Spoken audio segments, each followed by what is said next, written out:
রোহিঙ্গা সংকটের ৮ বছরের মাথায় অর্থ সংকটের কারণে শিক্ষাবঞ্চিত হতে চলেছে প্রায় ২.৫ লাখ রোহিঙ্গা শিশু। বন্ধ করে দেওয়া হয়েছে কক্সবাজারের ৩৩ রোহিঙ্গা ক্যাম্পের শিক্ষা কার্যক্রম। চাকুরিচ্যুত ১,১৭৯ জন শিক্ষক। উখিয়ার লম্বাশিয়া রোহিঙ্গা শিবির থেকে বিস্তারিত জানিয়েছেন আমাদের প্রতিনিধি অর্পণ বড়ুয়া।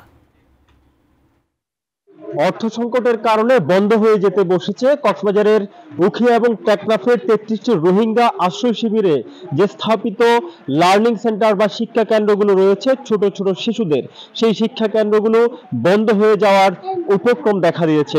এই মুহূর্তে আমি রয়েছে কক্সবাজারের উখিয়ার ৩ নম্বর রোহিঙ্গা শিবিরে। এখানে এটি আসলে মুক্তি পরিচালিত একটি শিক্ষা কেন্দ্র, লার্নিং সেন্টার। এই মুহূর্তে এখানে যিনি টিচার রয়েছেন, শিক্ষক, তার সাথে একটু কথা বলতে চাই। ইউনিসেফ আসলে কখন থেকে এই সিদ্ধান্ত নিতে যাচ্ছে, আপনাদের কাছে কোনো বার্তা আছে কিনা?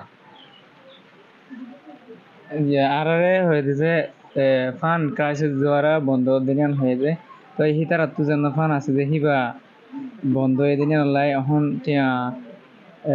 বাজেট নাই দিন লাই বন্ধ এনদিলা হয়ে